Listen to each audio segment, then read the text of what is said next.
Okay, shall we begin? Y'all doing okay today? After that first exam?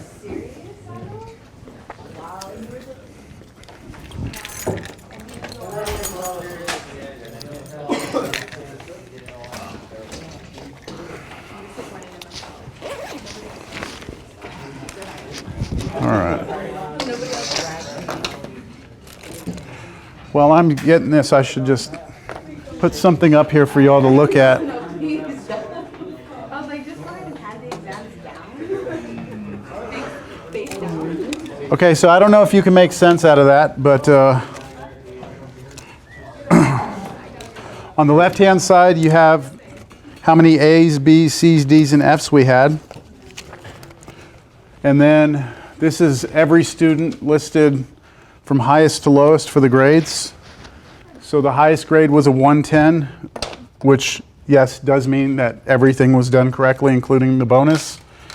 And the low was 23. So we had quite a spread there of grades. In fact, you can measure the spread of grades, and that is called the standard deviation. And the standard deviation on this exam was a 22.1, which is pretty high. Normally in classes I see about 17, 18 point standard deviations. I've seen them as low as 12 and as high as like 26. So this is kind of in my world, this is like what you don't want to see, okay? Because what we have is y'all have heard of this before, the standard normal distribution, the bell curve? Yes. So the bell curve has nothing to do with curving students' grades, okay? It has to do with the fact that pretty much every random variable is normally distributed. So if you're talking about like how tall people are, you have some average height for human beings, and then you got people who are taller than, you know, and people who are shorter. And yes, you have some very tall people, but not many, and you have some very short people, but not many, and you got an average, right? That's what we like to see, is standard normal bell curves. What we have is the opposite of that. It's an upside down bell curve. So what we have are the A's here, the F's, like everything in between. So you have a lot of students that are here, a lot of students that are here, and you don't have a whole lot in the middle, right? Because what's our average? Average is on this test was a 72, which is passing, right? But how many people are in the average? Like there's only 2 C's, right? So does that make sense? We got this, it's all backwards. But now it's not this class, right? This is pretty normal for me to see in calculus courses. It's just, I wish it was that way, right? So what else should I point out? The average was a 72. Standard deviation 22. Where's my little rag over there? Let me go get my thing. It's only the first test, right? So there's 2 ways you can look at this. You know, if you didn't do well, then, you know, it was only the first test, and it was only worth how much? 10% of your grade. So yes, it will hurt if you didn't do good. It may prevent you from getting an A in the class, but it's not the end of the road, right? But also, if you did well, you know, you can't take your foot off the gas at this point, you know, because that's not enough for you to keep. I mean, you still, even if you got the highest grade in the class, you can still fail. So, just don't want to relax at all. Let me pass those out. I'm sure you're very eager to see these. I'm going to pass them out, and I'll give you like 2 minutes to look at them, but we need to continue with new material. All right. Help me out by kind of coming and retrieving these. Luke, Alex, Hogan, oh no, Hogan, Herman, yep. Charles,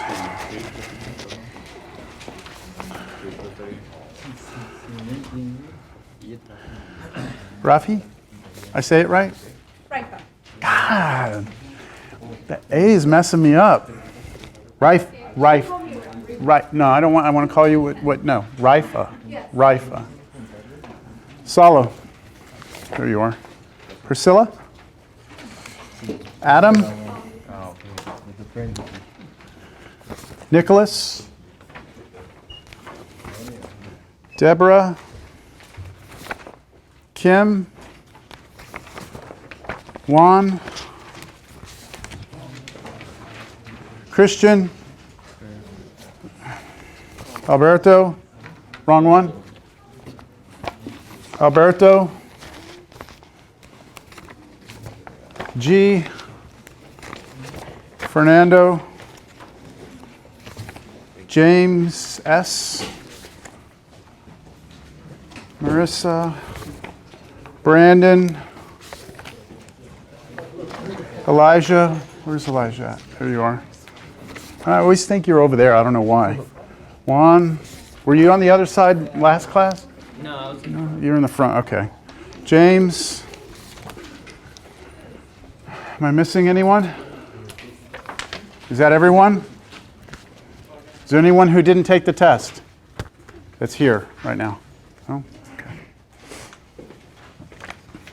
All right, so each problem is worth 10 points. So if you missed 2 points off of a problem, that means it was a minor thing. If you missed, 5 or higher, then that means it was something more significant. If it's -9, then it's really off. And the only time I ever take off -10 is if you don't put anything down. So, future reference, if you're taking tests and you can't do anything, like draw me a picture, okay? Tell me hello, do something, okay? Just don't leave it completely blank.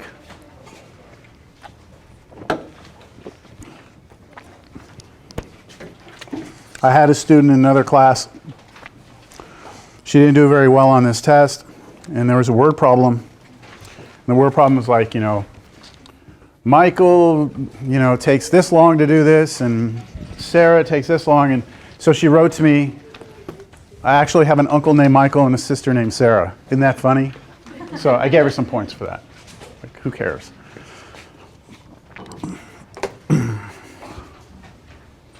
What did I just do?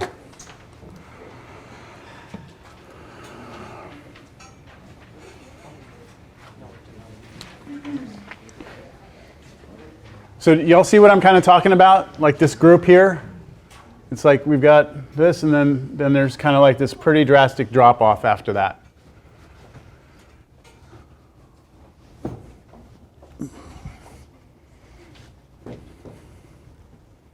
All right, so if you have any questions over the test, you want to go over anything, I invite you to visit with me during my office hours. I'll have a little time after class today. I'm going to go down to my office. Whoever wants to go down there can go down there, but I have to leave at 3:10. Okay? So, any questions, comments, or complaints, or gripes, or anything else? If you go back and look at... Okay, all right. I believe you. If you go back and look at the test problems, go look in your book, and I bet you'll find problems that are really similar to the problems from the test. They may not be exactly the homework problem, but it might be like the even one. Maybe I would have changed the numbers a little bit or something, but everything is within the scope of something that would have come out of the book. All right, so I know when you're sitting there taking a test, sometimes it doesn't feel like that, but I try not to stray too far from the book. I used to do that more. I'm kind of trying to stick to that nowadays. All right, well, the train keeps moving, right? So we've got to continue with 6.2. It's what we covered last time. Oh, I should just say, overall, I was pleased. I was pleased with the exams. I wasn't disappointed at all. Because I know there were some students that were on the lower end of it that are capable of doing this. Just going to have to make some adjustments on how you're studying and preparing for these things. I think sometimes we lose sight of the fact that what a C means in college. Do y'all know what a C means? Like, what does an A mean? What does a B mean? What does a C mean? C means average, right? If you're a C student, you're an average student. That's what it means, right? And a B is above average, and A is above average, right? Exceptional. So just like with that standard normal distribution, like that, C should be here, right? Class average should be here, and shouldn't have a whole lot of A's, hopefully not a whole lot of F's. So I would love for everyone to be an A student, but that usually doesn't happen. But our average, right, our class average on this test was average. I'd be a little more concerned if our average was like a 50. Then our average would be an F, and that's not good. So, all right, so do y'all remember this? Okay, first we did trig integrals, and then we said, okay, we're going to try and start doing these integrals that involve certain expressions within the integral. And when we see these expressions, we're going to make a specific trigonometric substitution that may not seem very natural, but it makes things work out, for the most part, better than the original problem. So we had three different types of integrands that we could see. Square root of a constant squared minus x squared. In that case, we made the substitution x is a sine theta. We only did one example of that one. Right? I did one example in class. We have not done anything like this, where you have square root of a squared plus x squared. In that case, you make the substitution x is a tan theta. Or if you see the integrand containing square root of x squared minus a squared, we make the substitution x equals a secant theta. These are all on your formula sheets, right? So I'm not even going to put this, well, I'll refer back to it, but I'm assuming you have that in front of you now. So what we're going to do is knock out a few more problems. So did we do A? We didn't do A. Right? We did not do. We did? Yeah, we did. Yeah. We did this one? Yes. Hold on, let me double check. No, yeah, we did. This is the last thing. So we did start it, we just didn't finish it? Yeah, we did. Okay, so let's revisit that one and finish it up. We were on the reference triangle. We were on the reference triangle, so we had this integral x squared plus 9. So we recognize, well, we first recognize that we can't do this with a basic u sub, right? And well, maybe you can, but I don't think it's going to work out easily. So we made the substitution. Since we see in here something that looks like this, for us we said our a was 3, right? The a is this number, the square root of that number. And so we made the trigonometric substitution that everywhere we see x, we're going to replace it with 3 what? When you have a squared plus x squared, you replace it with, it's a tan theta, right? A tan theta. That is, I did this, yes? Okay, I just want to make sure I don't want to go too fast. So from there, you can just figure out what the derivative of this is, even though that is on your formula sheet also. Just take the derivative of this and you get this. Okay, don't forget when you do this derivative, don't forget to put the d theta. Okay, students seem to miss that a lot. So that's what dx is. And then there's one more thing that we need to write down here, and that is writing down what it is that x squared plus 9 is going to turn into. And so when you make this substitution, every single time you make the substitution a tan theta, this turns into, so you can, this is not on your formula sheet, right? If you look on your formula sheet, it is not there. So it turns into what? If you do a tan theta, then the square root part turns into a secant theta. All right? Now, who can tell me how you could figure that out if you forget in the middle of a test? How you could figure out that this is going to turn into 3 secant theta? Plug in what? Yeah, replace this x with 3 tan theta. So I'm going to do that because it's, you've taken a test. We haven't done this, talked about this in a while. If we replace x with 3 tan theta, we will get 9 tan squared theta.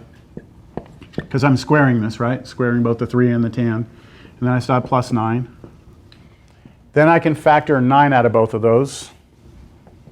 And when I factor out the 9, what am I left with in parentheses here? Secant squared theta. It'll turn it, yeah, I'm going to do one more step. Oh, whoa. It's weird. This is tan squared theta plus 1, right? When we pull the 9 out. And this is secant squared theta by the Pythagorean identity. And so now what you have is the square root of 9 secant squared theta. So you take the square root of each one, right? And you just get 3 secant theta. So if you forget during the test what this turns into, you can always derive it yourself. Yes? Why is it squared then?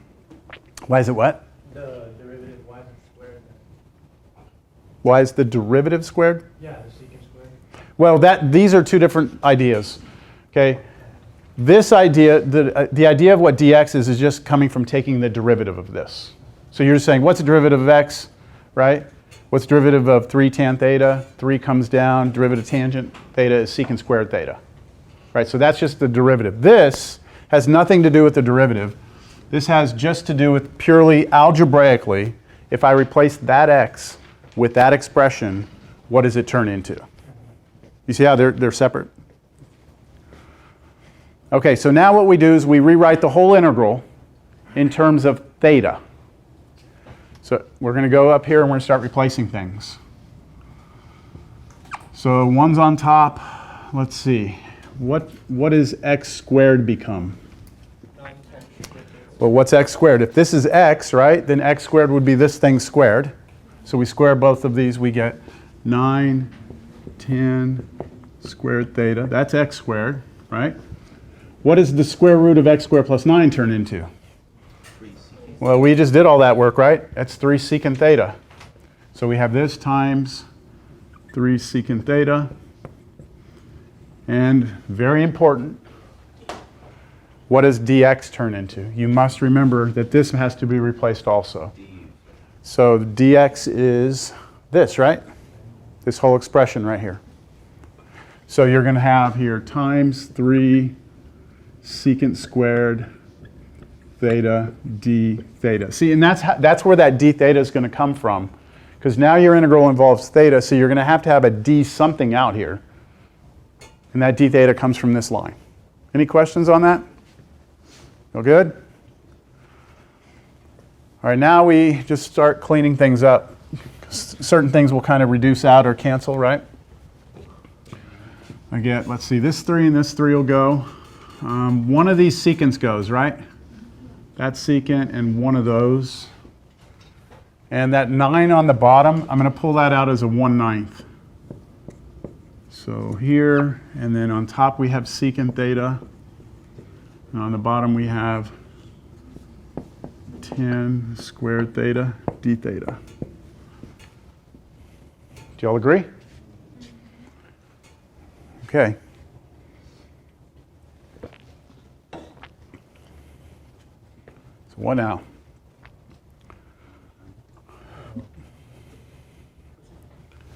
Turn everything into cosine and sine. Go to cosine and sine. So why are we going to go to cosine and sine here?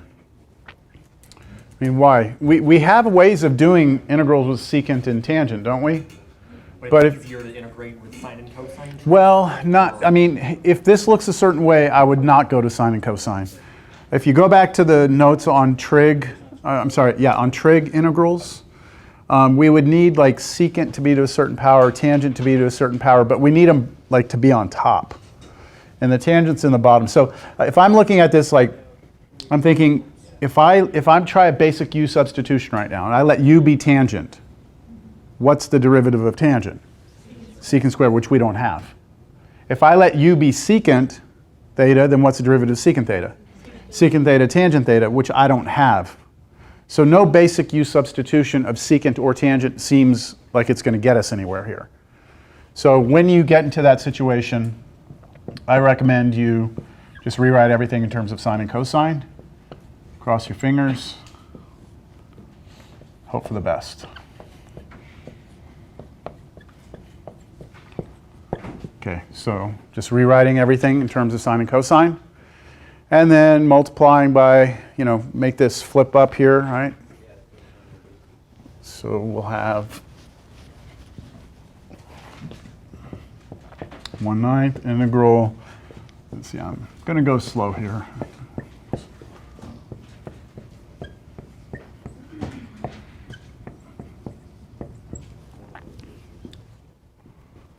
All right, that's just flipping. So we get one of those cosines to go away. Right, like that. And now basic u sub. Because if we let u be what?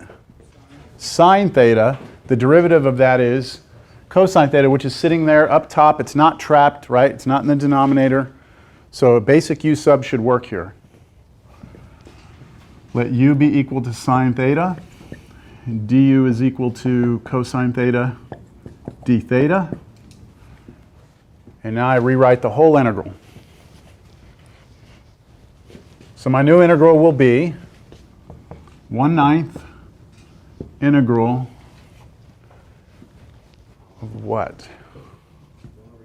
1 over u squared, right? du. So I'm going to write that as u to the negative 2 du. That's 1 over u squared, but I already know I'm going to need the power rule.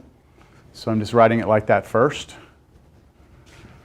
And now I take the antiderivative of that. I should get negative 1/9 u to the negative 1 plus a constant. So that's just me applying the power rule to this, right? What was u, though? U was sine. So this is really negative 1/9 sine theta, right? To the negative 1 plus c. And I remember talking to you all about this, that we have to be real careful with this notation. It's one of those places in math that we just have bad notation, all right? Like we should have come up with something better. When you see this versus this, right? These are not the same thing, not even close. This is the arc sine function. It's the inverse function of sine. This is 1 over sine, which is just cosecant. So we have to be real careful when we see negative ones even near a trig function, not to automatically think inverse, right? Questions? Okay, so I'm just going to rewrite this like this. Negative 1/9 cosecant theta, that's 1 over sine, plus c. So right now, you look at this, you're like, okay, I got to an answer, right? Took the antiderivative, got my plus c, I'm there. The problem is everything's in terms of theta. And our original problem was in terms of x, right? So this is, I think, where we kind of were at the end of last class. To get back from theta back to x, we have to use the substitution that we made, and most likely we're going to need a reference triangle. So let's look at the substitution we made, the trig sub. It was x was 3 tan theta, right? And then what we're going to do is isolate the trig function. So we divide both sides by 3. And I've had a couple of students ask me about this whole next step. When I draw the picture, all I'm doing is using the fact that if somebody gives me a right triangle, right? If I have a right triangle, and we have an angle here, theta, right? That sine of theta is always going to be, opposite over hypotenuse, cosine is adjacent over hypotenuse, tangent is opposite over adjacent, right? All of those relationships, SOHCAHTOA, right, all from pre-cal, will exist on this triangle. What I'm trying to do is use this equation to actually generate what the sides of this triangle are. And if I'm saying that tangent of theta, tangent is opposite over adjacent, right? If tangent theta is equal to this ratio, then I can call x the opposite side, and I can call 3 the adjacent side. And then this picture matches that equation, right? And what's the good thing about having a right triangle and knowing 2 of its sides? Then by the Pythagorean, you can find the third side. And I think I told you in class, I would expect that everyone here could get this, that side's that. And I think I also pointed out that what appears there, it should look familiar to you. Like this right here, isn't this the thing that we looked at in the very beginning of the problem as the thing we were trying to attack, right? So that should usually appear somewhere on your triangle. Okay, here we go. So I need, my final answer is going to be -1/9 cosecant of theta. And here's theta. Cosecant is the reciprocal of sine, right? Sine is opposite over hypotenuse. So cosecant would be hypotenuse over opposite. So this is going to be times hypotenuse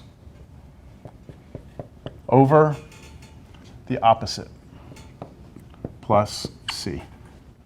There it is. So we didn't get this far last time, right?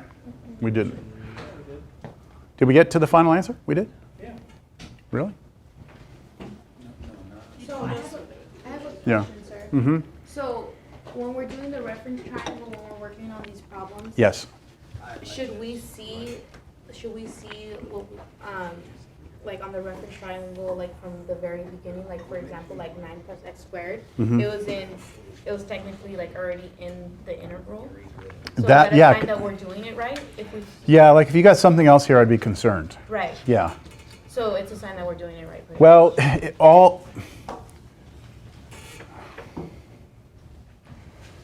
if this weren't right, the only thing that I think you would be able to go back and figure out is wrong is this right here. Like it wouldn't tell you anything about all your work. It would just tell you that this relationship somehow is not matching up with the way you're drawing your triangle. Okay. Like maybe, let's just say this for example. Let's say we were trying to draw a reference triangle, right? And you said, okay, that means that this is x and this is 3. Then you'd solve for this side and you'd get x squared minus 9.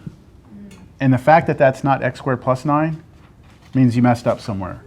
And you messed up because you wrote tangent, which should be opposite over adjacent, as hypotenuse over adjacent. Like you messed up that. It doesn't tell you anything about the work you've done. See what I'm saying? Yeah. Yeah. Okay, we should do another one. Do we want to check this? Yes. Yeah? Yes. Wouldn't be that bad. I'll just do a quick old quotient rule on that. Okay? So I'm going to completely ignore the -1/9 for now, and I'm just going to take the quotient rule on this. Okay, the derivative of a quotient is the derivative of the top times the bottom minus the derivative of the bottom times the top all over the bottom squared, right? Okay, derivative of the top of this is 1 over the 2 square roots of 9 plus x squared times the derivative of what's inside the root, which is 2x, times the bottom minus the derivative of the bottom, 1, times the top, all over the bottom squared. Right? Okay. These 2's go away. I'm going to get a common denominator up top. Put these together. So when I do that, I'm going to treat this as being like 1 over 1. So I multiply this by the root, 9 plus x squared. I multiply the bottom by the root, 9 plus x squared. And now I can put those together up top, can I? So what would I have up top? I'd have those, so x squared minus, now these 2 roots go together, right? And they go away. So you get the 9 plus x squared, right? But we're subtracting it. So it's really going to be minus 9 minus x squared. Because that minus distributes to both, right? All over the common denominator, which is that. But all of that over x squared, right? What's up top? -9. Also, we can look at this as a fraction on the bottom and then just flip it like this. So this really goes 1 over x squared like that. Get rid of it here. And I think we're at a point here. -9 over this root times that, right? So I'm going to put x squared times root 9 plus x squared. But remember, I left out the -1/9. So now when we hit that with -1/9, right? Positive now, 9's gone. That's 1 over x squared plus square root of 9 plus x squared. So it works. That's good, right? That's good. It would kind of suck if that didn't work.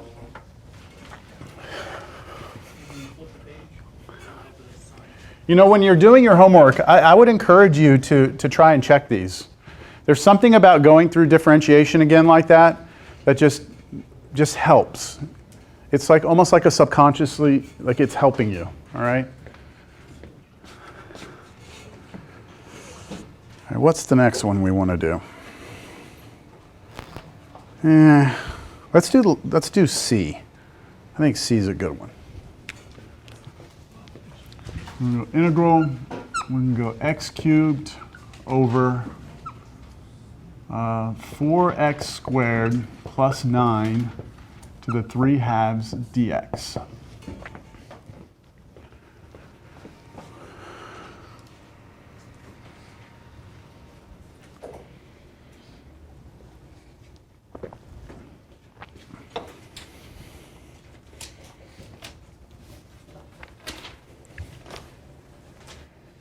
Hey, you know what? Could we do this not using trigonometric substitution? Could we do a basic U sub on this? We might actually be able to. There's one line in the test like this, right? Wasn't there one in the test? And what you do is you can rewrite the top as x squared over 4x squared plus 9 to the 3/2 and then times x dx, right? Like if we visualize it that way, peeling off 1x there, then if we let u be what? 4x squared plus 9, the derivative of this would be what? 8x dx. We have x dx, don't we? We don't have the 8 though. 1 over 8. So we could scale that out. Sorry, du. I don't know why I put that. So 1/8 du would be equal to x dx, right? This seems to be going okay. What about the x squared up top? I need to be able to replace this, because I can replace that with u, right? And I can replace that with 1/8 du. Solve that. So if I solve that for x squared, I get u minus 9 equals 4x squared, right? Multiply both sides, or divide both sides by 4. I'm going to multiply by a fourth, because I eventually want that to just come out. Like I want the fourth to just come out of the integral. So this would work, wouldn't it? This would actually work. So if I were to continue, my next line would be integral, the x squared would be 1/4 u minus 9 over u to the 3/2 times 1/8 du. And I think that's doable. Y'all agree that's doable? This would be 1/32, because this 1/4 comes out, the 1/8 comes out. Integral u minus 9 over u to the 3/2. Now what would you do? Split it into 2, right? Do u over this, 9 over this. Agreed? So that's doable without trigonometric substitution. Dot, dot, dot. We can take it the rest of the way, right? Yes? If on the test we could figure out how to do a U sub, wouldn't you discount it if you asked for the trig? No, I wouldn't. You just need to get the antiderivative correct. The point of that is to show you that you don't want to get like too fixated on one method, because, and this happened to a lot of you on the test, you went down the integration by parts route and then just kind of started doing, like if you're in the middle of a test and you're doing stuff that you never saw us do, right, and you never had to do on your homework, like something's wrong, right? I'm not going to put a problem like that on the test where you're doing these weird integrations. You know, everything should flow, so that should tell you should try something else. All right, so we can do this one, right? Let's do it with trig sub, and then at the end we'll say, you know, which one was worse, all right? Now I should say, not every trig sub problem can be done like we just did. Okay, there's some that you cannot do. I just wanted to point out this one could be done. If I change that to an x to the 4th, you cannot use your u sub anymore. Okay, it won't work. Because when you peel off an x, you'll be left with x cubed up there instead of x squared. And then you can't ever solve for it, it'll be a mess. Now I'm hesitant to change it to x to the 4th, because that's going to change even what the trig sub will be. But let's just work with this. How is this trig sub, first of all? I mean, we have to realize this is trig sub. So do we have something that looks like, what do we need for trig sub? We need either this form, or this form, or this form. Pardon? You have to pull off the whole denominator, so break it into 4x plus 9 1/2 and times 4x squared plus 9. Gotcha. Okay, so I'm gonna do it slightly different, but you're in the same ballpark as I am here. I'm gonna rewrite it this way: square root of 4x squared plus 9 cubed dx. Okay, so I'm using the fact that the square root really means you're raising it to what power? So this really means 4x squared plus 9 to the half, right? That's what the square root means? But then we're raising that to the third, and when you raise something to a power, you multiply the powers, and half of 3 is 3/2. So that's the original power, isn't it? So when you look at this, everyone needs to realize that this really means the square root of the expression cubed. So that's what we have there. Now, do we have one of these? Looks like kind of like the second one, doesn't it? Doesn't it kind of look like the second one? However, yes? 3 squared? 3 squared? What? Oh, yeah. Well, yes and no.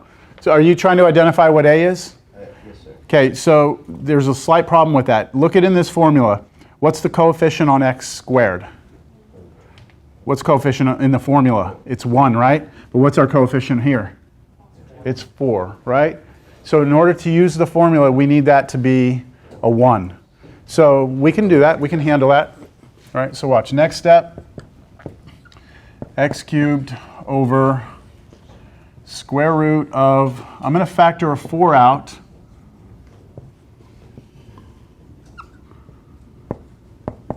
Okay, so I'm going to factor a 4 out, right?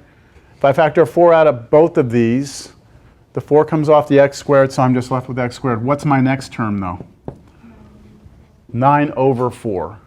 So you can always factor a constant out of a constant. You just have to rewrite it as that constant over what you factored out. So double check it for yourself, okay? This is pretty, I don't know, I'm not going to say a common algebraic technique, but hopefully something you've seen before, pulling a constant out like this.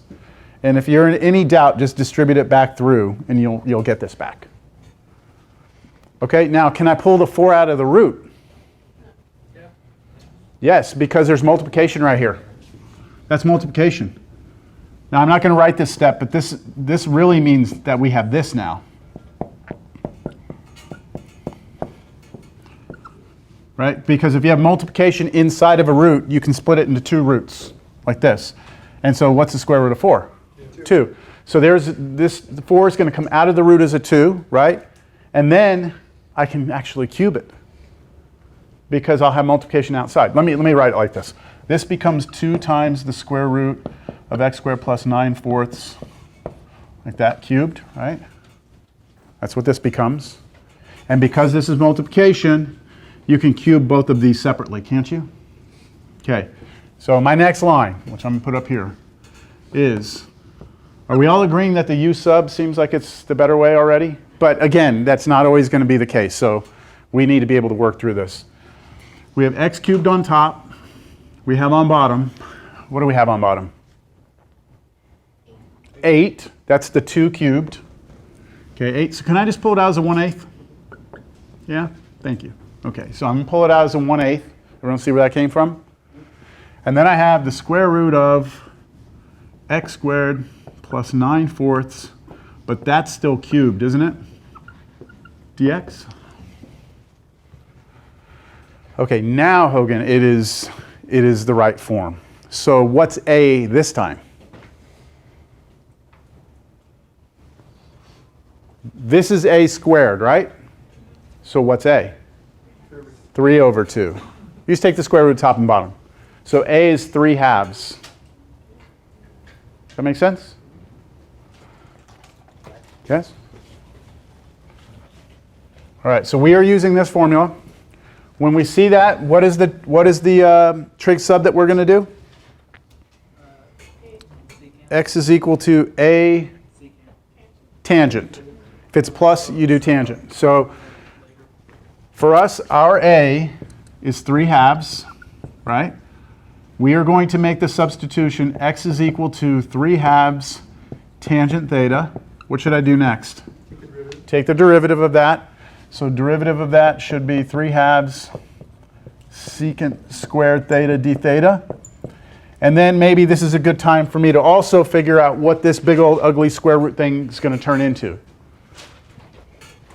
So the square root of x squared plus 9/4 should turn into what? A secant theta. It's exactly like the previous problem. Whenever you make a substitution that x is a tan theta, the big ugly square root thing turns into a secant theta every time. Now what? Rewrite the whole integral in terms of theta. Okay, so here's my integral. This is 1. Y is what? Why is it a secant sir, instead of a So tangent? if we were to take this x right here and plug it in right here and square it, you'd be able to go through the algebra to figure it's this. The previous problem we did the same algebra. You would basically be able to factor it out. You'll get a tan squared theta plus 1 in there. It turns into secant squared theta, and then it comes over here.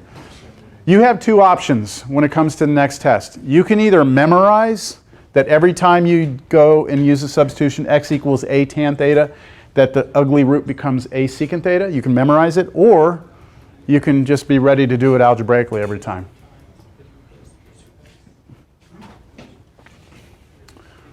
Okay, so 1/8 integral. All right, x cubed. Well, x cubed is this thing cubed, right? That sucks. Okay. So I'm gonna do it this way. 3/2, I'm gonna cube it, and I'm gonna take tangent, and I'm gonna cube it. Okay, that's x cubed. Okay, over this big ugly root thing, which is 3/2 secant theta, right? Cubed. So I have 3/2 cubed secant cubed theta.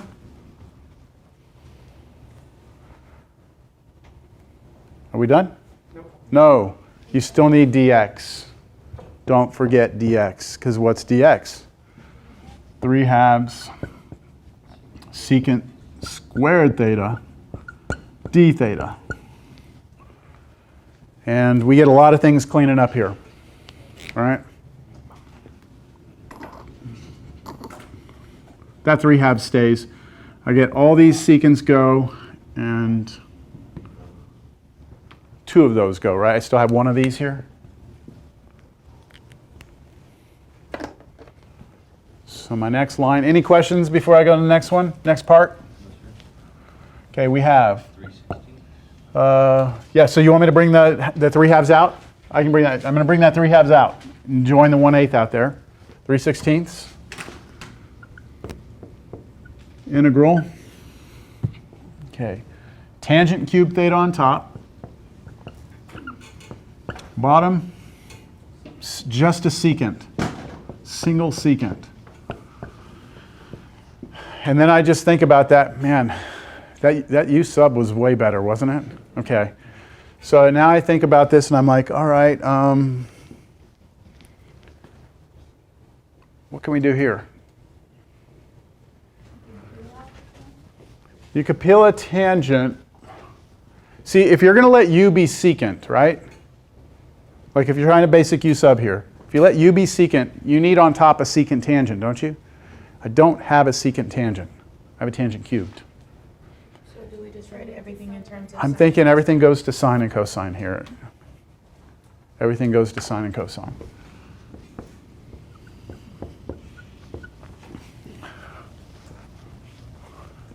So I'm going to have sine cubed theta over cosine cubed theta, and then that's over what? 1 over cosine, right? So I'm going to flip it up. It's cosine over 1, like that. Okay, so that's that secant theta on the bottom, rewritten as cosine on the top. And that gets me to kill off one of these cosines. Squared, cosine squared on the bottom. All right, now this should start to be looking a little more like something we've done. Scott, we actually went over something like this in my office earlier today. Yeah. We have cosine squared on the bottom, d theta like that. All right. So now what? U is going to be what? Sine. Sure? If u is sine, the derivative of sine is what? Cosine? But that's down here. What if u is cosine? The derivative of that's negative sine, and that's up here, but we have cubed. Split it up. So you're going to have to peel a sine off. So we're going to peel a sine off the top.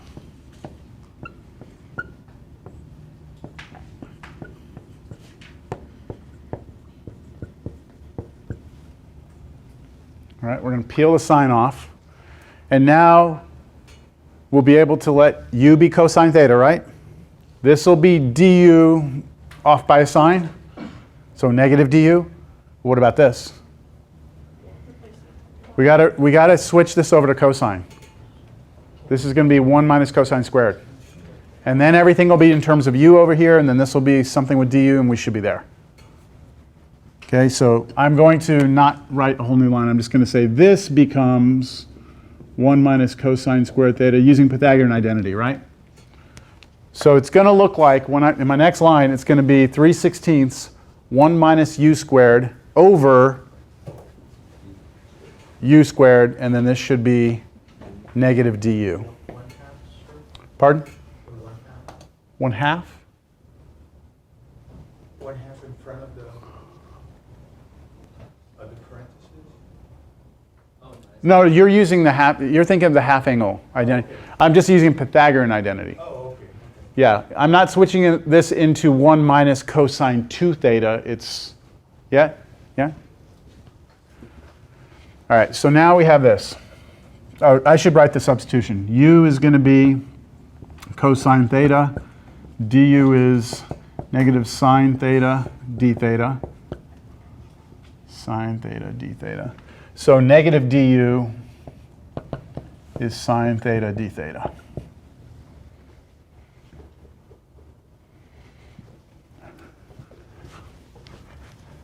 We got to get this thing all the way back to x at some point, don't we? Okay, so now we're still here. We're at 3/16 integral 1 minus u squared over u squared times negative du. I'll pull that I'll pull that negative out. Well, maybe I won't pull the negative out.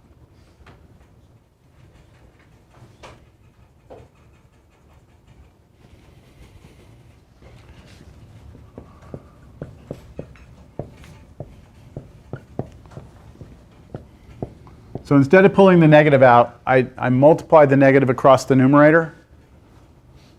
And that made my negative u squared positive u squared and made my positive 1 negative 1. Right?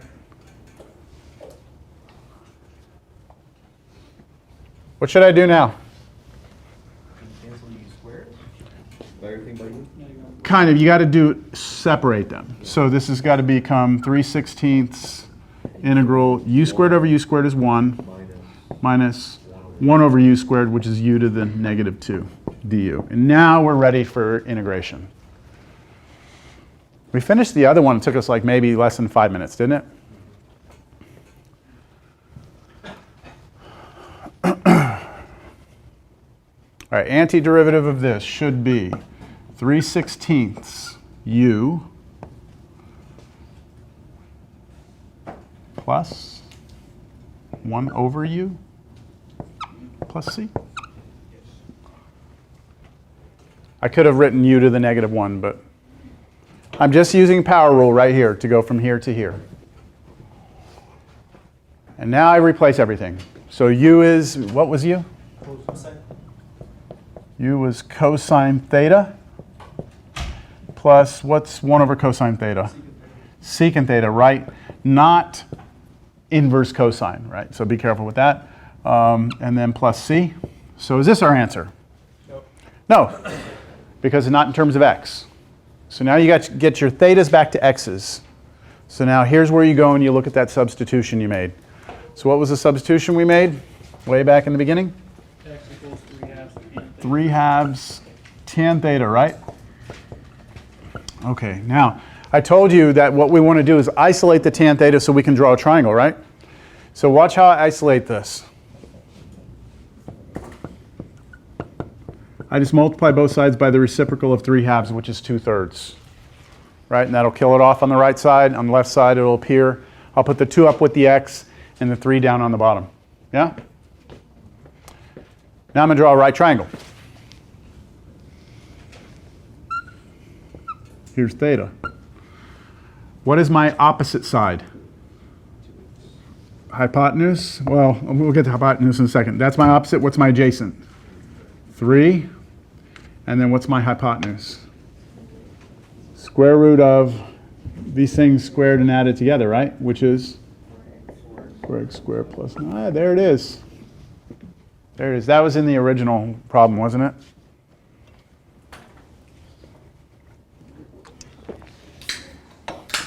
We're so close to being done here. So my answer is 3/16.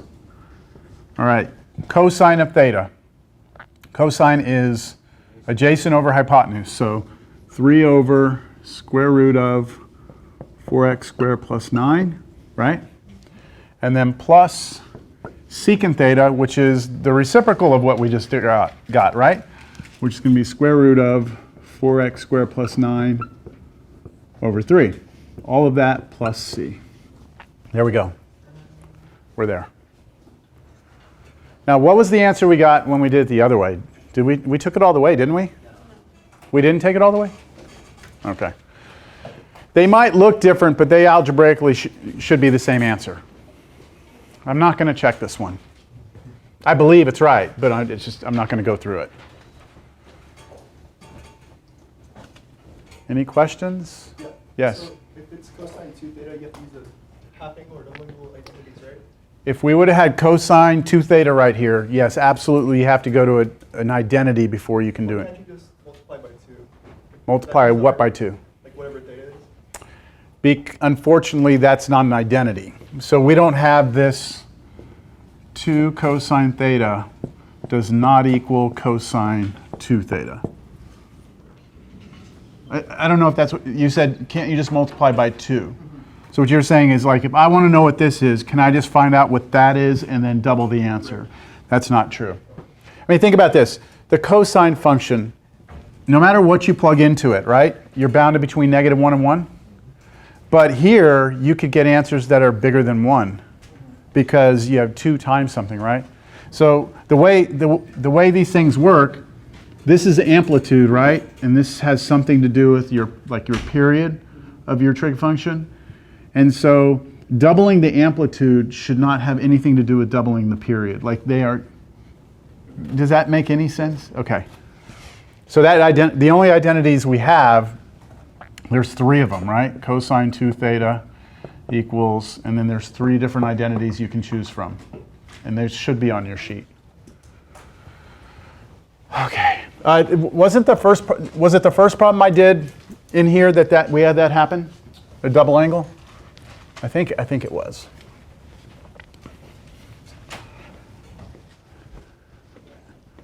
We did have a double angle in that one? Yeah. And I would say almost without fail, that sort of problem like shows up on a test where you have to use a double angle identity. Okay, we're going to try something a little different now. This will be very interesting. Okay, so this will be interesting to see how you all have learned something in the past. Let's do this integral.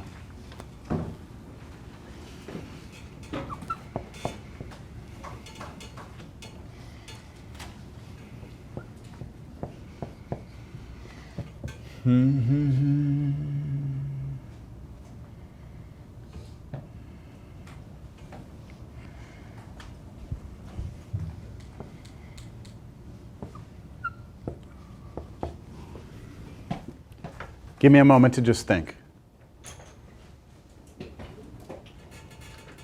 Okay, I'm happy with that.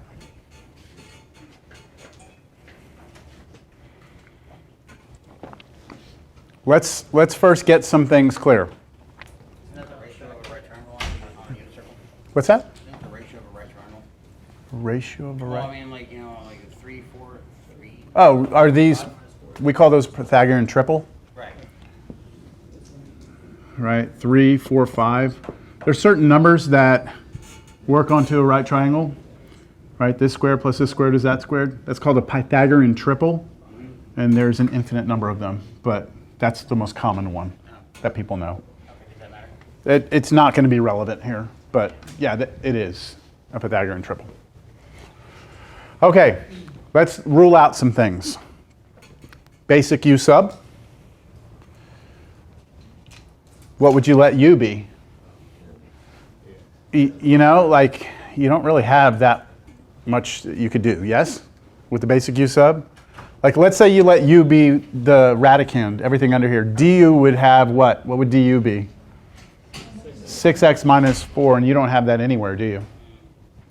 Okay, integration by parts.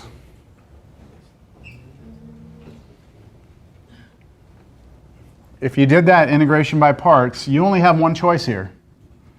This would have to be dx, and this part would have to be the whole root thing, right? Everything in the root. So when you differentiate this, it can be pretty ugly, yes? And then you integrate this, and you're going to get x. And then you have to look at voodoo and look at, do you really want to go down that road or not? Maybe you do. Okay, does this look like any of the trig substitution forms that we had? A squared minus x squared under a root, or a squared plus x squared under a root, or x squared minus a squared under a root? Doesn't, huh? Couldn't you like try to like factor it out? It's gonna be like ugly, but couldn't you technically try to factor What do you mean factor it out? You're on the right track. What do you mean factor it out? So there's a different term for what I think you're suggesting we do. yeah, I don't know how to explain it, but like, for example, if we have like x squared plus 1, or plus x plus 1, like, Well, can't you? Complete the square. It's called completing the square. There you go, completing the square. Yes? The next section of partial fractions. It's not partial fractions. No. Well, can't you? That's fact. Well, you could do AC method, right? Does that factor? I don't know. I didn't intend on it to be factorable, but yeah, I don't think that factors. So let's see what completing the square does for us, okay? And this is kind of a really critical point, all right? This point right here, completing of the square, because I'm sure all of you have seen it, done it before. Yes, completing the square. It's been a while. So before we do this, let's talk about completing the square. If we have 3x squared minus 4x minus 5, and we're asked to complete the square, who can tell me what the steps are to complete the square? Go ahead, James. You start us off. What do you do? Divide. So what I'm going to do is I'm going to kick that 5 out to the side because I'm not going to worry about it for right now. I'm gonna, Kick it out. So you're going to ignore that? Yeah. Okay. So what I'm going to do is I'm going to divide everything by 3. Divide everything by 3. Okay. And then I'm going to take 4. Let's stop right there. Divide by 3. What do y'all think? Does this sound familiar to you all, what he's doing? Well, Why are you dividing by 3? Because I was told to. Dividing by 3, I think, is motivated from that 3 right there. And someone has told you can't have a 3 there. When you complete the square, the coefficient here has to be 1. right. Y'all remember that? That is true. We all agree with that? To complete the square, this coefficient has to be 1. Here's where the problem is. You said divide by 3, right? That's the way you're taught when you have an equation, right? When you have an equation, you can divide both sides by 3.